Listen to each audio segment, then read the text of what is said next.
Hello दोस्तों, नमस्ते। कैसे हैं आप सब लोग। स्वागत करती हूँ आप सबका आपके अपने यूट्यूब चैनल एक चाणक्य विद्यापीठ पे।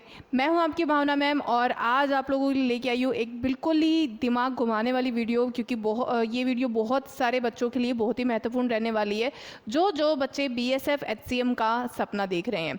तो सबसे पहले आप सभी बच्चों से गुजारिश करती हूँ कि ये इन्फॉर्मेशन पूरी जानिएगा, क्योंकि ये आप लोगों के लिए बिल्कुल लाइफ चेंजिंग अपॉर्चुनिटी रह सकती है। क्योंकि इसके अंदर जो महत्वपूर्ण जानकारी आप लोगों को मिलेगी तो वो हो सकता है कि आपको कहीं ना मिले, और इस चीज़ का बिल्कुल मैं ध्यान रखूंगी कि जो बच्चे हमारी ये वीडियो देख रहे हैं उन लोगों को 100% श्योर जानकारी मिले, ताकि आप लोगों के फिजिकल जो होने वाला है और साथ में टाइपिंग जो होने वाली है उसमें आप लोगों से कोई भी गलती ना रहे। बस आप लोगों से यही गुजारिश है कि वीडियो को पूरा देख लेना। वीडियो अच्छी लगे तो वीडियो को लाइक शेयर करके चैनल को जरूर सब्सक्राइब कर लेना। तो चलिए बढ़ते हैं आज की इन्फॉर्मेशन के रिगार्डिंग कि आज जो है हम क्या अलग इन्फॉर्मेशन लेके आए हैं, क्यों मैं आप लोगों से बात कर रही हूँ बार बार में फिजिकल के बारे में, और मोस्ट इंपॉर्टेंटली टाइपिंग के रिगार्डिंग कि हम किस चीज़ के ऊपर ध्यान दे सकते हैं।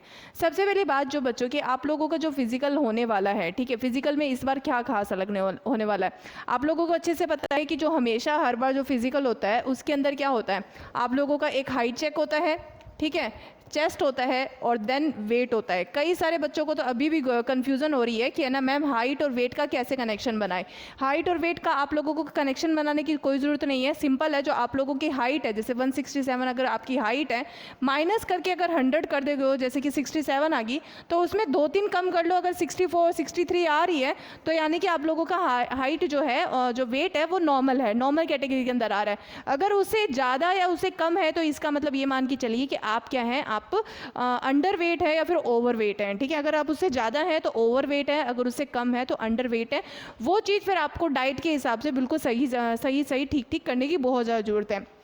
बाकी हाइट की बात कर ली जाए, हाइट आप लोगों को अच्छे से पता है कि जनरल और दूसरी कैटेगरीज जैसे ओबीसी, उन सब की कैटेगरीज के अंदर क्या है, एससी कैटेगरीज, तो उन सब की क्या है 165 सेंटीमीटर आप लोगों की हाइट है मेल की। और बात की जाए जनरल के अंदर एसटी की कैटेगरी और दूसरे अलग अलग रीजन्स की 162.5 सेंटीमीटर है अगेन मेल की। फीमेल की बात कर ली जाए 155 सेंटीमीटर है, और फीमेल के अंदर जो एसटी की कैटेगरी है उसके अंदर 152 सेंटीमीटर है। चेस्ट के अंदर मैंने कहा है कई बार कि चेस्ट के अंदर आप लोगों को कितने होने चाहिए, 77 से लेकर 82 सेंटीमीटर ही होना चाहिए।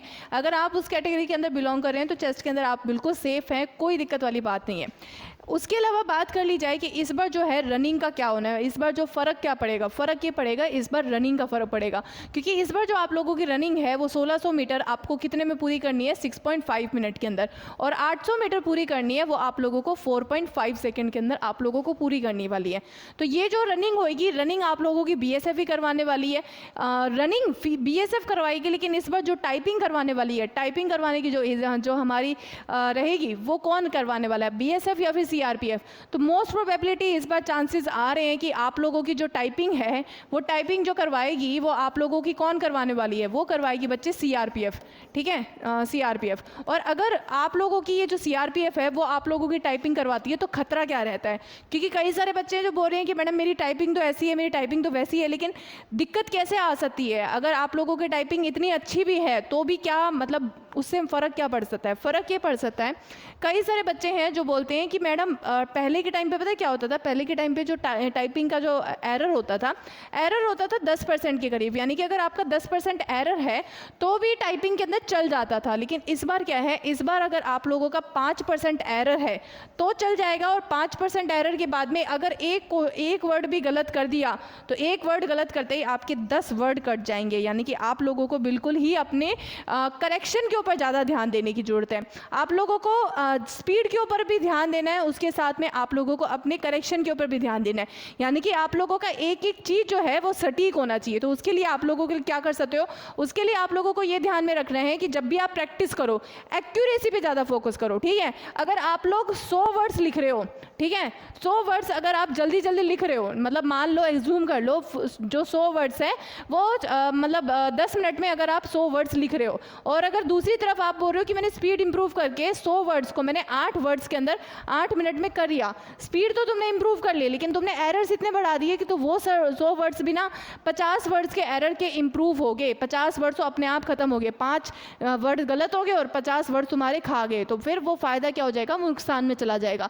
सो बच्चे जो स्पीड होती है ना, स्पीड कई बार बच्चे ना इंक्रीज करने के चक्कर में एक्यूरेसी जो होती है वो इग्नोर कर देते हैं। सो आप सभी बच्चों से यही कहूँगी कि एक्यूरेसी के ऊपर ज़्यादा फोकस करो, क्योंकि जो इस बार हमारे वर्ड्स जो कटने वाले हैं वो एक शब्द के ऊपर 10 वर्ड्स अपने आप कट जाएंगे। अगर आपके 5 शब्द गलत हो गए तो 50 वर्ड्स कट जाएंगे, वो बहुत बड़ा एरर है। सो इसीलिए आप सब लोगों से बोल रही हूँ कि अपने एक्यूरेसी के ऊपर भी ध्यान दो, कि एक बार दोबारा चेक करो कि अगर आप सब लोगों के ये गलत हो सकते हैं तो भी उसके अंदर क्या कर सकते हो।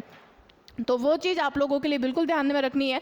सो उम्मीद करती हूँ कि आप लोगों को ये वीडियो अच्छी लगी होगी। बस आप लोगों से यही गुजारिश करती हूँ सभी बच्चों से कि अपनी स्पीड और एक्यूरेसी दोनों के ऊपर ध्यान देने की ज़रूरत है। अगर तुम सिर्फ स्पीड पे ध्यान दोगे तो कोई फ़ायदा नहीं है, सिर्फ एक्यूरेसी पे ध्यान दोगे तो कोई फ़ायदा नहीं है। बस दोनों को एक बैलेंस बना के चलो तो ही आपका टाइपिंग जो है वो क्लियर हो पाएगा, अदरवाइज़ कोई चारा नहीं है, टाइपिंग आप फेल भी हो सकते हो। सो बस आप लोगों से लिए यही बताना चाहती थी कि अगर आप एक्यूरेसी और स्पीड के ऊपर दोनों के ऊपर ध्यान दोगे तो आप लोगों के लिए बेस्ट रहेगा। बाकी ऐसी इन्फॉर्मेटिव वीडियो मैं आप लोगों के लिए लेती आती रहूँगी। बस आप लोगों से यही गुजारिश है कि जो जो बच्चे हमें पसंद करते हैं और जो जो बच्चे हमसे ये नॉलेज लेना अच्छा लगता है, बस आप लोगों से यही गुजारिश है कि वीडियो को लाइक शेयर जरूर कर दीजिए करें और उसके साथ में चैनल को जरूर सब्सक्राइब कर दीजिए करें। हम लोग आप लोगों के लिए ऐसी वीडियोस, इन्फॉर्मेटिव वीडियोस लेके आते रहे। तो थैंक यू सो मच, विदा लेती हूँ अब और मिलते हैं हम अगली वीडियो के अंदर। तब तक के लिए शुक्रिया और अपनी प्रैक्टिस रेगुलर जारी करते रहिए, ठीक है। तो thank you so much and have a good day, bye.